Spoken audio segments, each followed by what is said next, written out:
अहमद, ये सब मुमकिन नहीं है। प्लीज मुझे आजाद कर दो यार।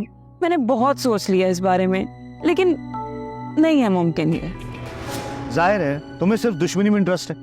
प्यार क्या होता है तुम्हें नहीं पता। तुम ऐसा सोच भी कैसे सकते हो, और वो भी अचानक? ये सब कुछ अचानक नहीं होता वशमा मुकर्रम। मैं तुम्हें बचपन से प्यार करता हूं। उस वक्त से मोहब्बत करता हूं जब मुझे मोहब्बत का मतलब भी नहीं पता था। तभी से बीज बो दिया था मैंने अपने दिल में,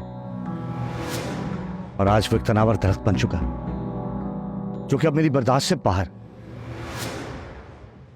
आज तो उसने मेरी जान ही ले ली थी। ऐसे तो ना कहो, मेरे होते हुए वो कुछ नहीं कर सकता। अब मेरा मतलब है कि हम उसे बहुत जल्द कानून के कटहरे में लेके आएंगे। कैसे नजाकत, कैसे? हम तो ये भी नहीं जानते कि वो कौन है, कैसा है, क्या करता है, कहाँ रहता है।